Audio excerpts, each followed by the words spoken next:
So one of the things I think that we've all been really, faced with is, people's preferences and things have changed so much with COVID, and and how did that affect you guys in your businesses, and change expectations, and how did you have to adapt to changing?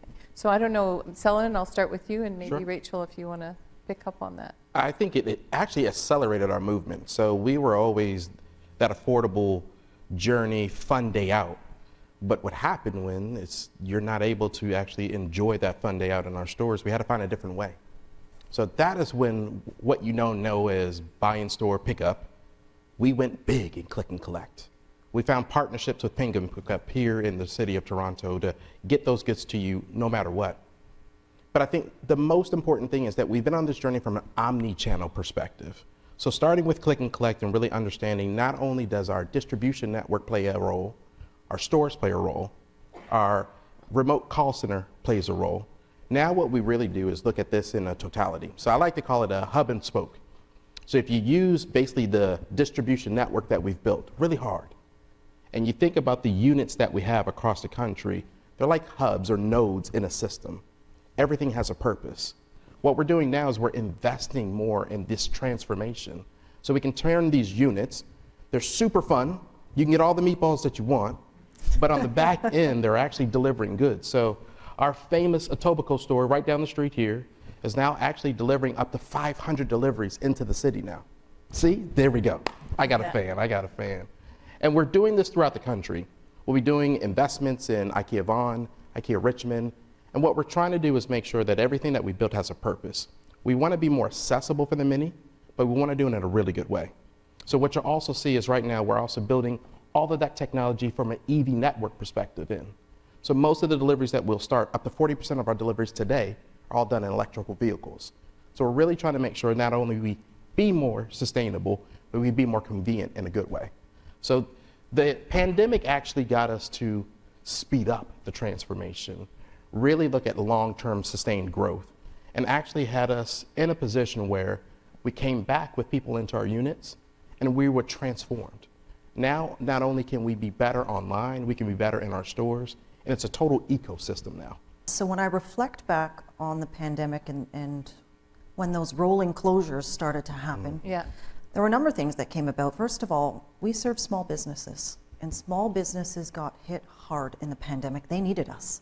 And so we, in some markets, were considered essential services and could remain open and needed to remain open.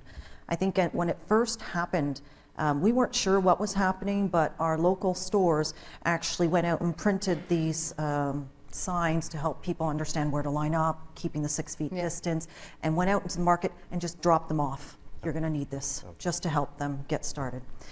That's the retail front. So a number of things happened there. I think a number of things that you said, so I'm not going to repeat that, but what was interesting was we had already been on a journey to bolster our e-commerce business, and thank goodness, because it went through the roof. We also did the curbside pickup. We made sure we leveraged our stores at points of distribution, but where it really took off and made a meaningful difference, I would say, in Canada is on the B2B side. Hospitals were relying on us to get them PPE, hand sanitizer, whatever they needed. And so our procurement teams, our B2B leaders were just constantly focused on where can we get it, how can we source it, can we get it out to them soon enough. And so on that front, we had to adapt our operating model. We were already on a journey with our e-commerce, so thank goodness, because it allowed us to accelerate. And then we leveraged, frankly, the B2B side and our relationships and our procurement to actually accelerate getting the materials out, the masks and everything else. It's interesting because it probably created stronger relations with the hospitals, which then probably helped strengthen the B2B later on. It built our credibility in that time, so for sure. So with a lot of these changes that are coming about because of AI, because of the changes, that can be tough on your workforce. So how do you sort of motivate them or get them, going and not lose sight of things, or when you're having to go through transitions? What are sort of things that you need to do to sort of keep morale going? I think it's a great question. I don't think I'm one without a little energy or passion. But I think really the purpose of some of the visits that we did last year was really to get out and meet as many coworkers as possible. They can put a face to the name. I don't want to be a CEO that only you see on the screen or in the publication. I want them to have a one-to-one interaction with myself and with my group. So really being out there, being super clear on the vision, the plan, the process, being super transparent in what's going good and what's not. We have done tons of interactive sessions where we do town halls, giving them an opportunity to ask me personal questions. And I'm happy to answer them most of the time until they go too deep. But being a visible leader is a super way of making sure that every coworker feels that they have an opportunity to learn and grow, but ask those tough questions. So we make it a point to make sure that we're always available. We have all of our email addresses or IMs available for all of our coworkers to reach out. I encourage it. There's a trust line that they can go through if they want to do something confidential. And we really prioritize these things to make sure there's always a one-to-one relationship with every coworker. That's great. I don't know if you... I'll build on it. I think it was well said. It starts with why. It's helping them understand the why. And I think it is the burning platform for change, sharing the vision. Last week I was in a meeting with one of our HR leaders, and they said the analogy they used was, you know, when somebody asks you a question about what you're doing, and the analogy they used with a bricklayer, and they said, well, I'm laying a brick. And then she said, the next question you might ask is, the person says, well, I'm building a wall. But the third group, when you ask the question, they say, I'm building a cathedral. Mm-hmm. It started with the one brick.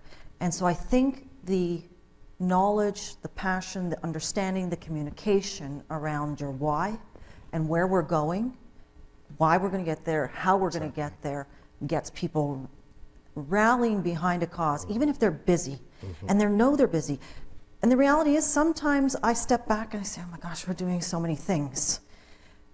And then I get these emails from people on the front line saying, I see what's happening in retail, and while I'm tired sometimes, this is good. It's great that we have choice, we've got options, and we're moving forward. And so it is always going to start with the why, share the vision, listen to them, because I think that feedback loop is critical. Make sure they hear it, and it doesn't mean always agreeing with them, but making sure they're heard, they're respected, and that at a minimum you circle back and you keep moving forward. Exactly.